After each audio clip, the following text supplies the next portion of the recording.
திராவிட கட்சியினுடைய மாநாடு. அந்த மாநாடு முழுக்க கருப்பு சட்டை தான் நிரம்பி இருக்கு.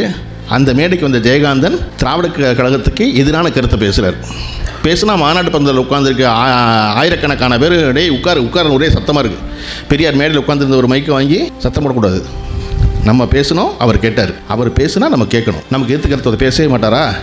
அவர் பேசுகிற தம்பி நீங்கள் பேசுங்க. ஜெயகாந்தனுக்கு எப்பொழுதுமே எதிர்கருத்து பேச ரொம்ப பிடிக்கும், முரண்படுறது ரொம்ப பிடிக்கும் அவருக்கு. அப்படி ஜெயகாந்தன் கிட்டத்தட்ட 50 நிமிஷம் பேசுகிறாரு. திராவிடர் கழக மாநாட்டு மேடையில் திராவிடர் கட்சி எந்த அளவுக்கு தனக்கு ஒவ்வாமையோடு இருக்கிறது அப்படிங்கிற பற்றி பேசுகிறார். பெரியார் அதை கூர்ந்து கவனிக்கிறார். 50 நிமிஷம் குறுக்க பேசாமல் கேட்டார். கேட்டு முடிச்சுட்டு ஜெயகாந்தன் வாங்க நல்லா பேசுறீங்க அப்படின்னு பக்கத்தில் உட்கார வச்சுட்டு அதுக்கு திருப்பி பெரியார் உட்காந்து ஜெயகாந்தன் பேசியதுக்கு 1.25 மணி நேரம் பதில் சொன்னார். ஜெயகாந்தன் சொன்னார், நான் பெரியாரின் மீது வெறுப்பு கொண்டு தான் போனேன் இந்த மாநாட்டுக்கு. ஆனால் எதிர்கருத்து கொண்ட ஒருத்தனை அத்தனை பேருக்கு நடுவில் உட்கார வைத்து அந்த கருத்தை கேட்டு அந்த கருத்திற்கு ஒருவர் பதில் சொல்ல முடியும் என்றால் உண்மையில் அவர் பெரியார் ஜெயகாந்தன்.